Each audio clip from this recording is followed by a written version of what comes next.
Have you ever apologized when you weren't actually sure what you did wrong? Have you ever walked away from an argument and spent hours, sometimes days, replaying it in your head, thinking, maybe I shouldn't have said that. Maybe I was too emotional.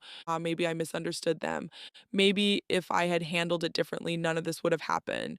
And eventually, somehow, the entire situation becomes your fault. Even when you were the one who was hurt, even when you were the one who was lied to, even when you were the one trying to communicate, you still end up sitting there thinking, what did I do wrong?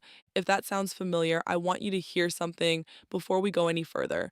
You may not actually have a problem with taking responsibility. You may have learned to take too much responsibility. And there's a very big difference because sometimes, like what looks like self awareness is actually self blame. And what looks like overthinking is your brain desperately trying to find a way to make the past feel controllable. Because if everything was your fault, then maybe you can prevent it from happening again. But that's where this gets complicated because eventually you start blaming yourself for things that were never yours to carry. You're watching Let's Heal Together, a place where we talk about the parts of healing that nobody really prepares you for, the thoughts and the reactions and the patterns that can stay with you long after the relationship is over.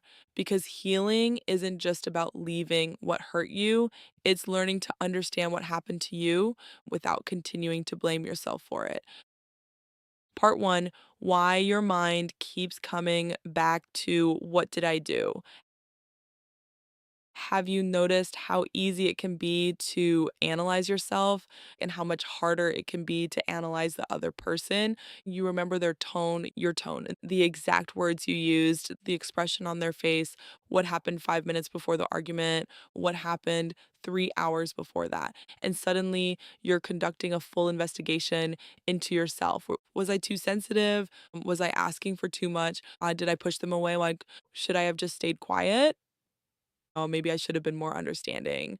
And here's the strange part, you can spend hours analyzing your own behavior while barely asking the most important question, why was I being treated this way in the first place? And that's what chronic self-blame can do. It turns the spotlight inward every time, and sometimes that started long before the relationship you're thinking about now. Maybe you learned early in life that keeping other people happy made things safer. Maybe you learned to read the room before you entered it. And maybe you became very good at noticing someone's mood, a change in their voice, a door closing a little harder than usual, a different expression, silence, distance. You learned something is wrong. And then, how do I fix it? That second question becomes incredibly important because instead of asking, what is happening to me? You automatically ask, what do I need to do? Part two, when taking responsibility becomes a survival skill. There's nothing wrong with taking responsibility. Healthy people make mistakes. Healthy people apologize. Healthy people reflect on their behavior. Healthy relationships require both people to be able to say, I was wrong. But there's a difference between healthy accountability and believing you're responsible for another person's emotions, behavior, choices, or reactions.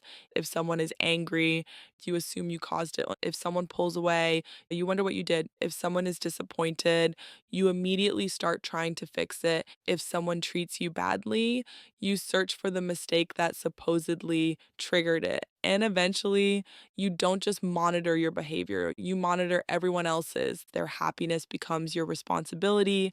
Their anger becomes your responsibility. Their silence becomes your responsibility. Their disappointment becomes your responsibility. Their healing becomes your responsibility. And you become exhausted because you're trying to control variables that were never actually yours to control. Part three, the illusion of control. This is one of the hardest things to understand. Self blame can actually make you feel safer, not better. Safer because if you believe they treated me that way because I said the wrong thing, then there's a solution. Next time, you'll say the right thing. If you believe they became distant because I wasn't enough, then maybe next time you'll become enough. If you believe the relationship fell apart because I didn't communicate properly, then maybe next time you'll communicate perfectly. Do you see the trap? If the problem was always you, then you can fix you. And if you can fix you, maybe you can finally prevent the pain. It's an incredibly tempting belief because the alternative is much harder. Sometimes people hurt us because of their own choices. Sometimes people lie. Sometimes people manipulate. And sometimes people are emotionally unavailable. Sometimes people don't know how to love someone in a healthy way. And sometimes there's absolutely nothing you could have done differently that would have made them become a different person. That's a painful realization because it means you couldn't control the outcome. You could only control what you did next. Part four, why you replay everything. This is also why you might replay conversations over and over. You aren't necessarily obsessed with the past. You may be searching the past for information that will make the future feel safer. Your brain keeps asking, where did I miss it? When did it change? What should I have noticed? What should I have said? What could I have done? Because your brain wants a lesson, it wants a rule, it wants something it can carry into the future. If I figure out exactly what I did wrong, I'll know how to avoid this next time. But sometimes there isn't a perfect answer. And that's where healing gets really uncomfortable because healing may require you to accept this. I did the best I could with what I knew at the time and not I handled everything perfectly, not I never made mistakes. Just and then I did the best I could with what I knew. That's enough. Part five, you can be wrong without being the problem. This is something I really want you to remember. You can make a mistake, without being a bad person. You can have a bad reaction without being an abusive person. You can communicate poorly without deserving mistreatment. You can become overwhelmed, like without being too much. You can have needs without being needy. You can have boundaries, like without being selfish. And you can hurt someone's feelings without becoming responsible for everything they do afterward. This is where healthy accountability becomes different from shame. Accountability says, I don't like how I handled that. I want to do better. Shame says, I handled that badly. Therefore, something is fundamentally wrong with me. Accountability looks at a behavior. Shame attacks your identity. And when you've spent a long time blaming yourself, those two can feel almost identical. Part six, the maybe I'm too sensitive question. Maybe you've asked yourself this one, am I too sensitive? Maybe someone told you that you were. Maybe they rolled their eyes when you were upset. Maybe they told you that you were overreacting. Maybe they made you feel ridiculous for having a feeling. And after hearing it enough, you start saying it to yourself. I'm probably just too sensitive, but sensitivity isn't automatically dysfunction. Caring isn't dysfunction. Having emotions isn't dysfunction. Wanting consistency isn't dysfunction. Wanting respect isn't dysfunction. Wanting someone to communicate with you isn't dysfunction. The question isn't, am I sensitive? The better question is, what happens to me when my needs aren't respected? Do you feel safe enough to talk about it? Can the other person listen? Can both people take responsibility? Can the relationship repair after conflict? Or do you end up questioning your own sanity for having brought it up? Because sometimes the problem isn't that you have feelings. Sometimes the problem is that you've been in environments where your feelings weren't safe to have. Part seven, when you become your own accuser. One of the saddest parts of healing is realizing that sometimes and that the person who hurt you doesn't even have to be in the room anymore because you've started doing their job for them. You criticize yourself, you second guess yourself, you minimize your feelings, you tell yourself to get over it. You tell yourself you're being dramatic, you tell yourself you're asking for too much. You tell yourself other people have it worse, like it wasn't that bad. Maybe I misunderstood. Wait, maybe I'm the difficult one. And suddenly, you don't need anyone else to invalidate you. You've learned how to do it yourself. That doesn't mean you're broken, it means the pattern became internal. And if the pattern was learned, it can be unlearned. Part eight, a different question. So, what happens if you stop asking, what is wrong with me? And instead asks, what happened to me? That tiny change can completely alter the conversation you're having with yourself. Why am I so anxious? It becomes, what taught me that I need to stay alert? Why do I need so much reassurance? Becomes, what made reassurance feel necessary for safety? Why can't I trust people? Becomes, what happened that taught me trust wasn't safe? Why do I keep blaming myself? It becomes like, when did I learn that taking responsibility for everyone else protected me?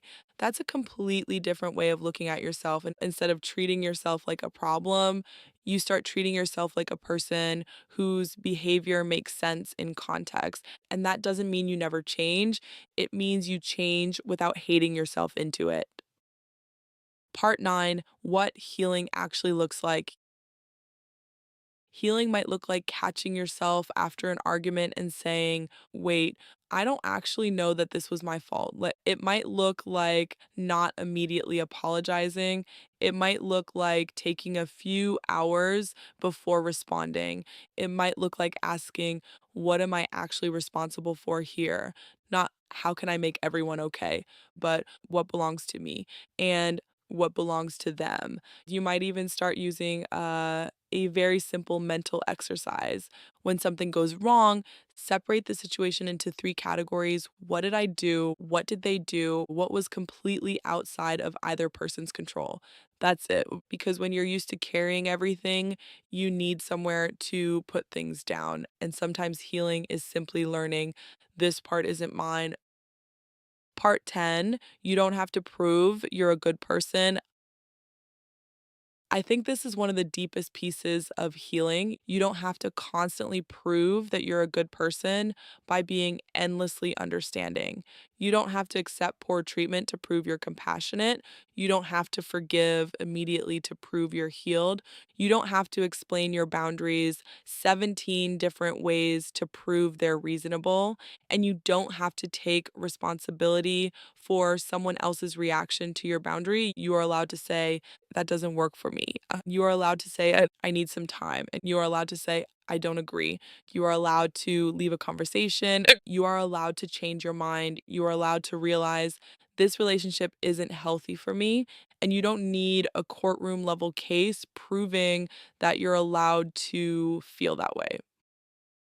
Part 11, the question I want you to take with you. So the next time you catch yourself thinking, what did I do wrong? Pause and then ask yourself, am I taking responsibility for something that actually belongs to someone else? Maybe you made a mistake, own it, apologize if necessary, learn from it, but then let it be over. You don't have to turn one mistake into a character assassination. You don't have to spend 3 days prosecuting yourself over one conversation. And you definitely don't have to make yourself the villain just because you were part of a complicated situation. Sometimes you were wrong, and sometimes they were wrong. Sometimes everyone was hurting, and sometimes you were simply trying to survive something you didn't yet understand. Ending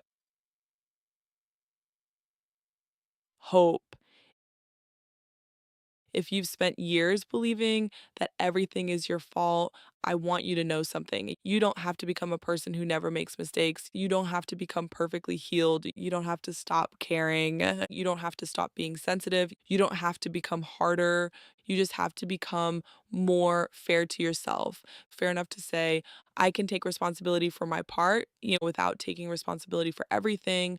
Fair enough to say, I made a mistake without deciding you're a mistake. Fair enough to say, I didn't know then what I know now. And maybe most importantly, fair enough to finally ask, what if nothing is wrong with me? What if some of the things I criticize myself for were actually things I learned while trying to feel safe? That doesn't mean you stay stuck there. It means you finally understand yourself well enough to choose something different. And that's what healing is, not becoming someone who never gets triggered, and not becoming someone who never overthinks, not becoming someone who never gets scared. It's learning to meet those parts of yourself like with curiosity instead of punishment. Because you don't heal by becoming better at blaming yourself. You heal by becoming safer for yourself. Branded outro. If this video felt a little too familiar, I want you to know you're not alone. And if you're working on understanding why your mind reacts the way it does after emotional trauma, there's another video on this channel I think you'll want to watch next. Why you can't stop replaying arguments in your head. Because once you stop blaming yourself, you may still find yourself replaying everything. And understanding why your brain does that is another huge part of learning to feel safe again. And I'll see you over there. And until then, be gentle with yourself. You're learning